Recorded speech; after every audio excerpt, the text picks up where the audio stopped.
has US decided to attack Greenland? Will this mark the end of the mighty NATO? And what are the implications that the globe should be ready about, including India?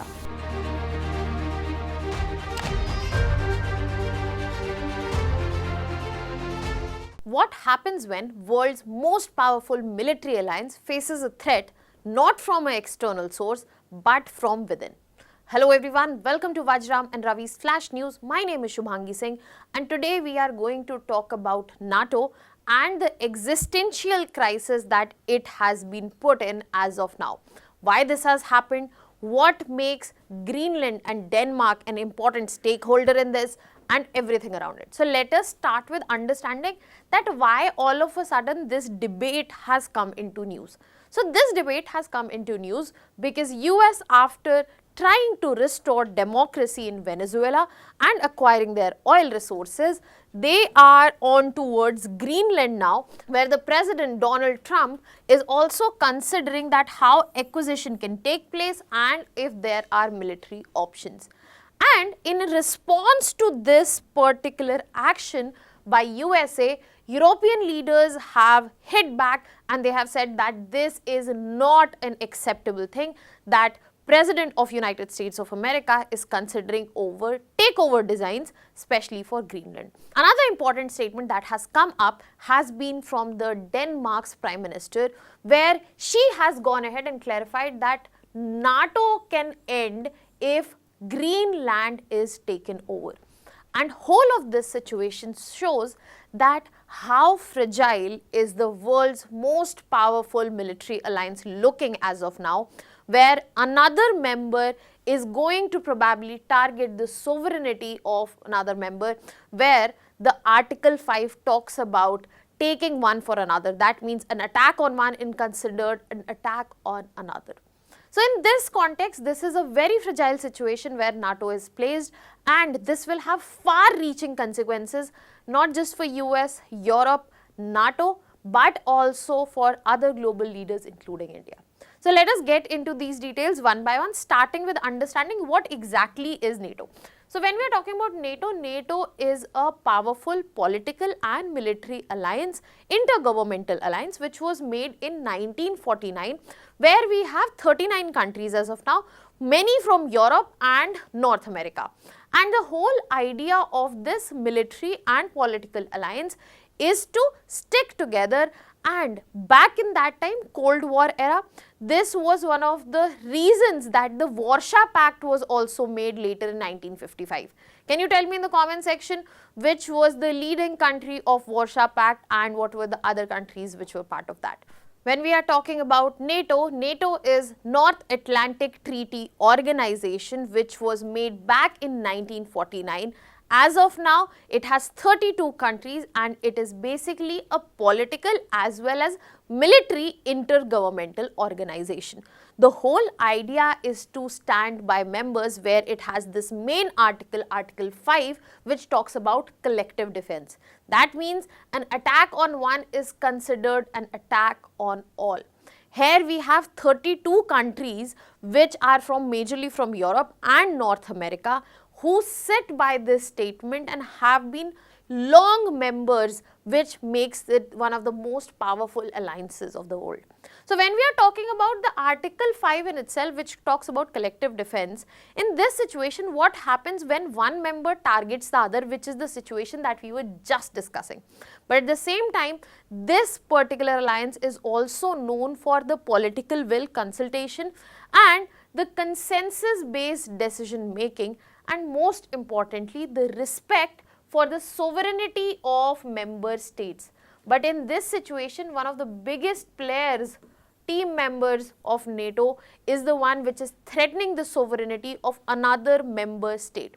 When we talk about NATO, when we are saying it is a military alliance, you don't have to see it as a global police force. Rather, it is a contract where they are standing together mutually to ensure security for each other. And NATO was one of the biggest reasons, if you remember, that in 2022, Russia-Ukraine conflict clicked in. With Russia, it reminds me that NATO was the reason that Warsaw Pact came into existence in 1955. This was created in 1949 and this was a US-led alliance in the Cold War era. And then we had Warsaw Pact, which was made as a counter to NATO. Can you tell me in the comment section which country was leading the Warsaw Pact and if it is in existence as of now? So when we are talking about this whole situation, first we have understood what is exactly NATO. Now we will be moving on to understand the other aspects here, starting with why NATO's credibility is very much dependent on US. When we are talking about US is not just any other member country of NATO. It is the largest military contributor. That means almost 70% of total defense spending that is done in NATO comes from US. US is also a nuclear guarantor which is present in this alliance, and it is the primary strategic planner and force enabler that stands behind NATO. So if we talk about US, then you can't see it as just another member. US remains one of the most powerful decision-making force in this whole alliance. However, if we talk about the structural understanding of NATO, it is believed that US power does come from these given factors, but this is not through coercion. It is basically through proper rules. And if this assumption, which seems to be breaking as of now, then we will see that NATO is not something that is consensus based. We will see that there is a hierarchy set up in that, and which might be visible in a few days if US actually decides to act up on the military action that it is talking about Greenland. So when we are talking about Greenland and military action on this, then how come NATO has gone involved in this? Now let us move up to that layer, starting with understanding that what exactly makes Greenland so important. So when we are talking about Greenland, such a huge island, it is not an independent one, it is an autonomous territory of the Kingdom of Denmark. So it is a Danish autonomous territory, and it is also, Greenland is also covered in NATO, but via Denmark's membership. That means this is not a random place, this is a territory of a member of NATO.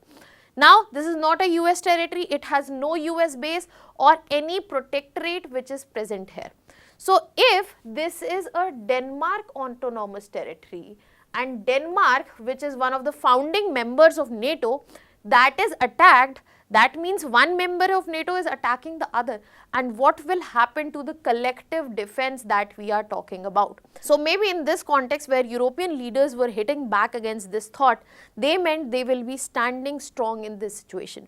And that can be a catastrophic global event where Europe comes in and one side US, and it could be a disaster situation right in front of the globe. Now, when we are talking about Greenland, we have to understand it is not just the political position, it is also about the strategic advantages that Greenland offers. US and especially President Donald Trump is not the one who is eyeing nations to restore democracy, they are eyeing nations for the resources that they can become. So, in this context, you have to understand that when we are talking about Greenland, it is not just one of the biggest islands across the globe, it is the Arctic gateway. That means it controls all the routes from North Atlantic Ocean to the Arctic Ocean.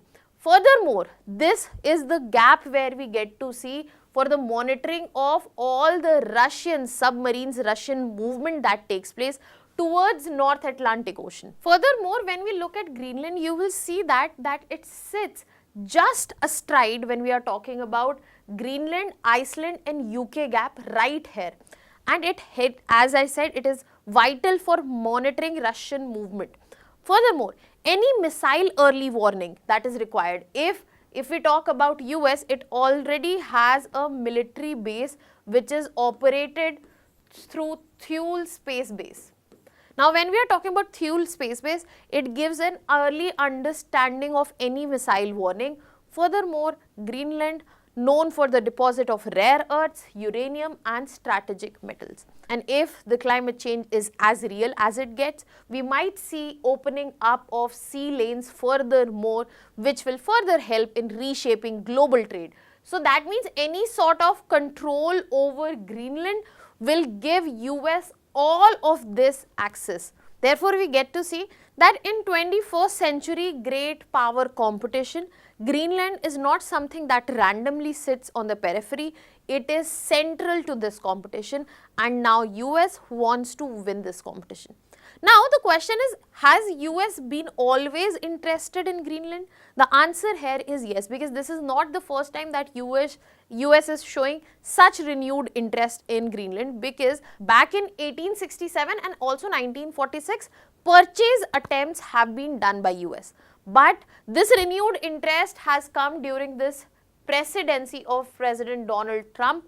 US feels that if they are able to gain control of Greenland, they will have a strategic denial to China and Russia to this particular global competition, their entry to it, and the routes that they are present. North America will get a forward defense in name of Greenland. Furthermore, there will be unrestricted military access and resources which come along with this particular territory. So in this context, we are seeing that Washington is moving towards not a soft power but a hard power perspective, and Greenland is just being looked as an asset which is trapped in the politics of alliances, and US, especially under President Donald Trump, is not going to shy away from seizing this particular asset. And this seems very important from their end, because this means that they will deny access to China and Russia in Arctic. They will have access to resources in Arctic, and they will have access to the resources in Greenland, putting them in a very secure position in terms of resources, which has always been a key pointer when we are talking about great power competition itself. Now, when we have a clear understanding that why US wants it, how Greenland is important, now we have to come to the most important question, that if US actually gets into a military action towards Greenland, what happens and what will be taken as per the NATO law. So when we are talking about this military action, as I said, this will directly invoke Article 5 from Denmark's end, and that means NATO members would have to decide which particular member they are going to favor. Are they going to stand with Denmark, or they are going to stand with US? And if they refuse to act, that means they are going against the alliance itself and the alliance leader itself. That means there will be a situation of institutional impossibility, because if Article 5 is not functioning, then how will NATO function, which is the one of the most important factors there? That means if Article 5 is meaningless, then NATO also renders itself meaningless. And if this actually happens, the main question is that how it is going to impact the global scenario. Starting with the 0 point, that is Europe itself. If we are talking about a strategic fallout, we will get to see that after NATO's collapse, we will get to see more autonomy within European Union, because Europe will seek independence from defense planning, procurement and command structure, and they would want to do it on their own. Furthermore, there will be more militarization that we'll get to see in Europe, because the 70% of NATO that is happening, that is through US. If NATO is non-existential, then US is out of the picture, and Europe would want to take up in terms of defense, rearmament and force readiness, especially in this given scenario. We also get to see emergence of France, where it will become the Europe's primary nuclear security anchor, because US, which is a nuclear guarantor, goes out of the picture. Security architecture, especially in Europe and North America, will get fragmented. There might be ad hoc, hurried up collisions, and the unified transatlantic framework might be in a difficult place to come up in the recent times. And the most important impact, that US would not be the reliable partner for Europe anymore in terms of protection, in terms of guarantee of security. This would not be the end of impacts, because the impacts would be seen across the globes. For US, it would mean that they do not have any alliance legitimacy. The Asian alliances that they have, they will be also reassessing where to place US in the given scenario. For Russia, China, the adversaries or the counters when we are talking for US, they will have validation of power-based geopolitics. That means if you hold power, you can do whatever you want, and it will be easier for them to break down the Western coalitions in coming time. And most importantly, for global order, where we are already seeing decline of rule-based orders, where WTO is defunct, where BRICS is trying to come up and replace and take some position, where we are talking about UNSC, reforms have been requested for long but nothing seems to be changing. This would be another hit on that side. We will get to see further decline in terms of rule-based alliances because nobody is following the rules, and this will be further lead to rise of minilateralism, transactional and coercive security models which might be regional, which might not be keeping in mind the global framework at all. Now on this note, let us come to our own country and understand what opportunities and issues that our country might face. So when we are talking about India, first we have to understand in terms of consequences, the first strategic consequence that we will get to see, that this is the time we will have validation for strategic autonomy. India has for very long gone for non-alliance. It has talked about multi-alignment. It has talked about not favoring one particular superpower or hanging behind it. This is when this approach will get proper legitimacy, as alliance-based security will take a fall. Furthermore, this is the time that India will get higher diplomatic leverage.